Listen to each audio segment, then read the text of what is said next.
And you see here the lovely remodel of the spaceship in the deep space, and oh, there's a camera here. Well, since you've interrupted me showing off the home of the future, I suppose I should talk about a movie that involved a retro 50s, 60s aesthetic to a pretty successful degree. I'm talking about, of course, insert some movie that uses that's from the 50s here. Fantastic Four First Steps, which is a subtitle that makes sense later once you've actually seen the movie, otherwise sounds kind of goofy and pretentious. I don't know.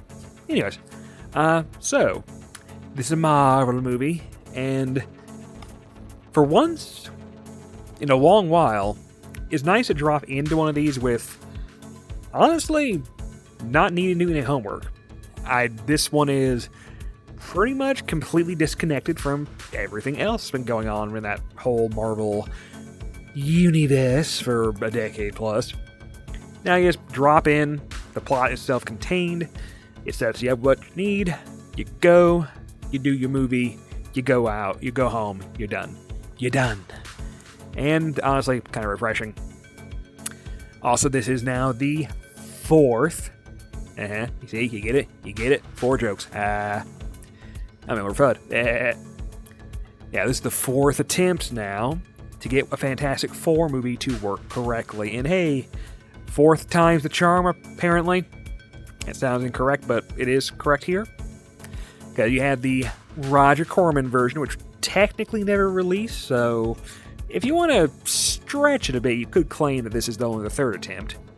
That is actually, they're completely wrong, but you could try to salvage that. The Roger Corman one is, bad.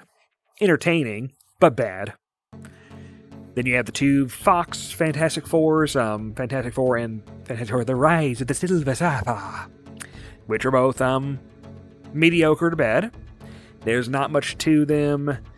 A few elements are okay. Most of it's bad. Just, in general, lackluster and forgettable, which you don't really want with your big blockbuster comic book movie. Forgettable is usually a pretty damning thing to be. Van Forstick from, I forgot the guy's name, Track or something, the director. Yeah, the one whose pre-production went so badly that Fox fired him midway through and tried to finish it themselves, and it came out completely terrible anyways and bombed horribly.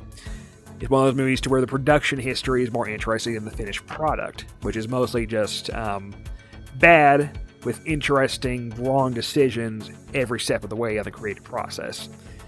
Dr. Doom was a gamer. Its clobbering time was actually a reference to someone getting the shit kicked out of by their brother. Yeah, Van Forstick is a interesting anomaly, I'll say. So, moving on. First steps. Why does this work? It is honestly the first time that any of these movies has... Well, no, I take that back. It's the first time on a released movie, I'm looking at you, Roger Corman, that this thing actually embraces the fact that it is a fucking comic book. It is bright, it is colorful, it is silly as shit, and revels in it. Kind of refreshing. It embraces what it is. There is no need to snark at itself. It is pure comic book. This is what we're doing. And it's pretty fun, it's refreshing. Also, I have not seen a movie get this far on just its aesthetics alone in a while, but the retro-futurist world they're in, which is all, what if the 50s and 60s actually eventually delivered upon its promise of flying cars, and everything's got like a bubble on it, and we never really got past the looks of the 50s and 60s. You know, the kitchen of the future and this entire world I picked as a setting. This shtick. What if this was actually what we actually got, what we were promised, that was never delivered upon? That's the visual look for this movie. It works. It's refreshing. And amusingly, apparently could actually potentially piss people off. I saw this with a family member who was young during that time period, 50s and 60s, and this movie's retrofuturism actually kind of pissed her off because they promised her all this stuff when she was an adult, and it never happened. So, note to self: she don't like retrofuturism. I haven't seen someone get pissed off at a movie solely on the aesthetics before. Good to know. That can happen. Anywho, so Fantastic Four. It is well, that's what you expect Fantastic Four would probably want to be, which is Fantastic Four. And I do appreciate that we have now with Superman this year, we have entered fully the we don't do the origins. We're going to skip that for the sake of time, convenience, compactness. We are going to skip doing the origin again. We are probably not going to see Batman's parents getting shot in an alley anymore. We're not going to see Krypton getting blown up. We're not going to see the Fantastic Four getting bombarded with cosmic rays. We get told it happens and see a little bitty snippets kind of via news report, which is just done in the style of like a documentary, Walter Cronkite 60s, 50s thing, like the space race. Good way to present this. It works perfectly. And we get dropped into this world to where the Fantastic Four have been around for a few years. They are well established, and this world clearly has no other superheroes, so these guys have become essentially the first family of the entire world of superheroes. Yeah, there you go. You see, you get the joke. It works fine. It's fun. All the actors are doing their thing. You've got Pablo Pascal as Reed, who, truth be told, not my first choice for Reed at all. Good actor. Good on Mandalorian, good on Last of Us, etc. Not my first choice for Reed Richards. That said, he does good. For this way they approached Reed, he works perfectly fine. I get why they hired him for this. He works. I'm happy with it. Sue is played by, I think the actress's name is Jessica Kirby. I might be misremembering that. Editor me will fix it if I did fuck up. So, I love you, Editor me. I love myself. I'm gonna make out with myself. Titties. Anywho. She is kinda great. I have not seen... Every version of Sue in these movies has been pretty much nothing or stuck in the middle of a triangle between her, Reed, and some version of Doom. And it's all sucked. This Sue is basically the family patriarch, leader, kind of, even though Reed is the smart boy and kind of the leader. Sue's the mama. Sue gets shit done. She's good. I actually really liked her. She was my favorite actor in this whole movie. You got Johnny, who, fuckboy, it works fine. He's way less snarky than Chris Evans did him in the previous, in the Fox versions.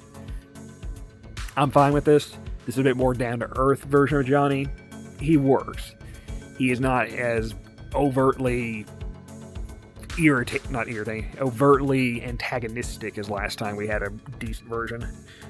I liked Evans in that. He was fun. He was the only fun element of those movies. He was the only one that probably really worked, honestly, beyond... I did like Chickless as Ben Grimm, but... Anyways. Johnny works fine. I like what they do with him in the plot, considering... Well, to go, and I will avoid spoilers, but I like what they do with him. It's kind of fun, and does remind us, oh, right, he is kind of decently smart. He's sitting next to Reed Richards, which makes most people look like a caveman next to that fucker. But Johnny is smart. He did go into space. He had at least the bare minimum of, you should be a pretty smart person to go into space. You should have some degrees in science know-how, and he do. It's nice. That was kind of nice to see. Oh, he's not a dumbass. Cool. I enjoyed that. And you got Ben Grimm, the ever-loving thing, or the big blue-eyed thing, or whatever his catchphrase was. He's fine. Visually, looks perfect. They got the nice, soulful blue eyes going on. The CGI has gotten to a point where he can express very nicely, even though he's a giant rock man. He works fine. Voice... I kind of prefer Chickless' voice. I liked it a little bit gruffer and more rough around the edges and rocky sounding with the voice reverb. But he does good here. The actor is good. He was apparently on some show called The Bear, which, I enjoy a good bear. So apparently he was on that, and he does good. He's fine. There's a little moment where near the beginning where he's looking at Sue and Reed, and he gets this wonderful smirk on his face, and he's like, something's up. And it's kind of great visually, and it works, and you can tell that was the actor on set, and the modelers for the CGI effects have modeled his face and expression perfectly and put it on the thing, and it worked great. It's good. So I will have to go into spoiler town pretty quickly on this, because this is a movie that is kind of light on plot, so to discuss the plot means you have to spoil the plot to at least to some degree. So, baseline recommendation, I quite enjoyed this. This is the best of the recent Marvels, I'd say, outside of, I like Deadpool and Wolverine, but that was a parody comedy thing, kind of off to the side. This is the first really good, first baseline normal Marvel area movie I've enjoyed in a while. Most because it's very drop in, drop out. It's self-contained. I didn't need to worry about other things happening. Like, oh, how does this affect the future of movies? And blah, blah, blah, blah, blah, blah, blah, blah. Continuity's become a curse in general in movies at this point. It went from a novelty to an expectation to a burden. And now an annoyance. So I'm happy to see something that just lets you drop in, watch the fucking movie, and good. I'm happy with that. I enjoy that. I'm happy. I just say I don't enjoy continuity. I like continuity quite a bit. But when that's all you've got going on for yourself half the time, that ain't the good continuity. That's the burdensome continuity. That's the shit that gets me to stop reading comics kind of continuity. This is nice. I can drop in, enjoy the story, get out. It's good. I enjoy that. Spoiler time. So the actual plot is basically, baby, it's time for a baby with Reed and Sue, and he got her pregnant finally. And let's have Franklin Richards come in, and oh boy, of course, this is going to be a problem because it's fucking Franklin Richards, and if you know your comic books, well, get ready for this kid to be the MacGuffin for a decade worth of movies. Anywho, she's pregnant, she got a baby in the oven. She can apparently make her skin transparent to show you the baby in her oven, which was hilariously creepy but cool. I literally was thinking, like, can she make her skin? Can she make her go invisible with the baby? And then she does it right after. I was thinking, like, oh, you got ahead of me, movie. Good job. So alongside the baby plot, got a little closer. Alongside the baby plot, you've got the threat plot, which is Galactus and the Silver Surfer, who's a lady this time. Galactus is played by Ralph Fiennes, I think it is, just doing the voice.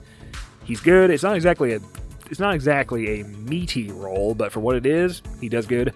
The big G-Man finally is just what he should be, which is a giant motherfucker in purple with a big pink fork helmet. And he's just a giant, and he eats planets. That's all you need. That's all he is. He's doing what he's supposed to be. He is realized pretty much just on point, straight to the point. They're not embarrassed of him. They embrace him being a giant man that eats planets instead of making him into a fucking fart cloud full of magic. Fox, I'm glad you're dead. Got eaten. Anywho.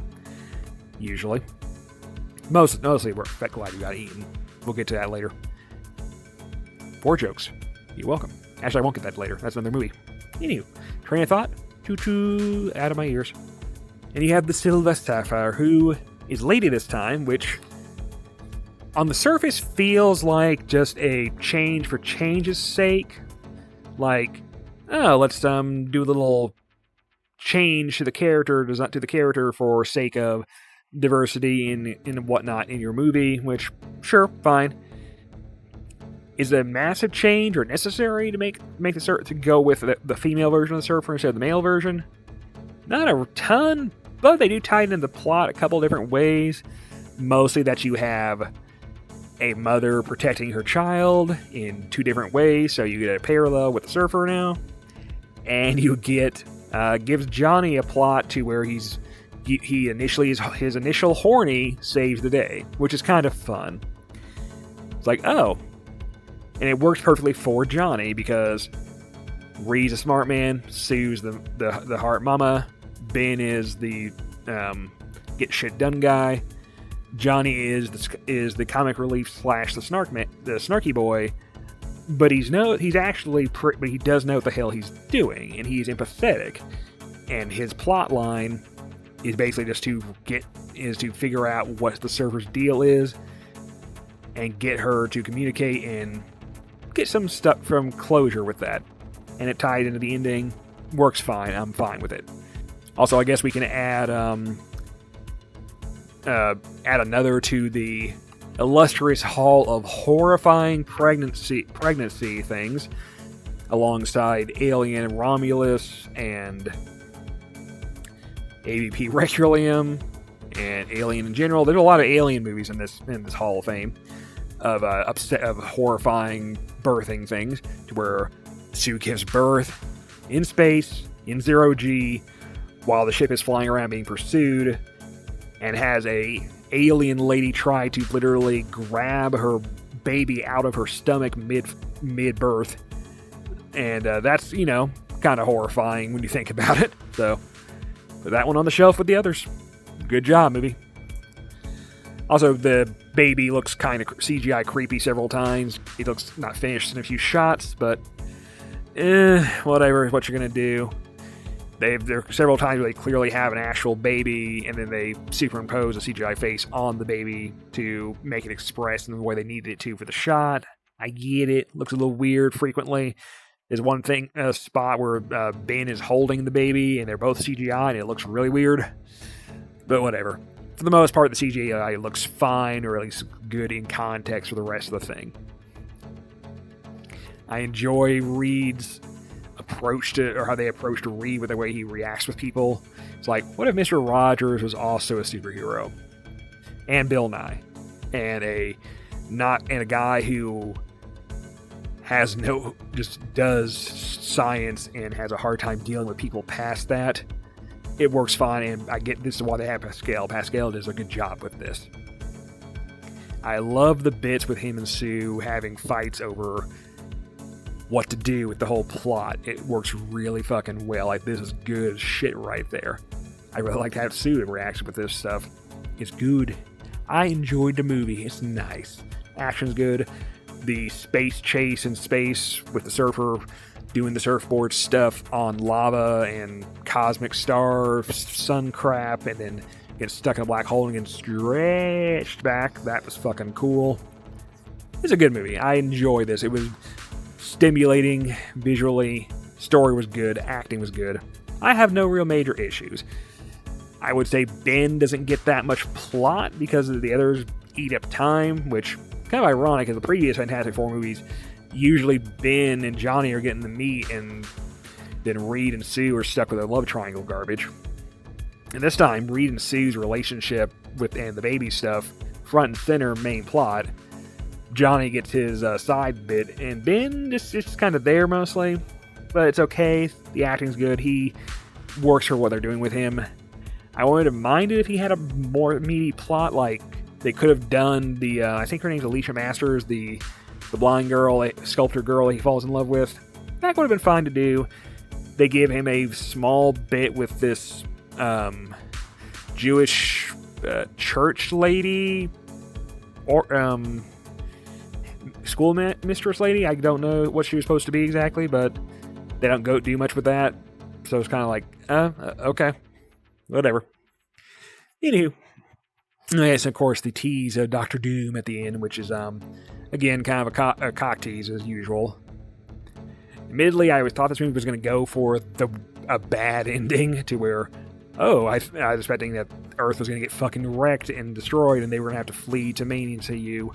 But no, it works out fine, and I guess the plot for Doomsday is going to be baby snatching, Doom baby snatch Ranklin, and gotta chase him back to main MCU, and the rest of the crap that's gonna happen for that movie. I'm not looking forward to that movie at this point, honestly. I'm apprehensive. So this might be the last good Marvel movie I've seen in a while.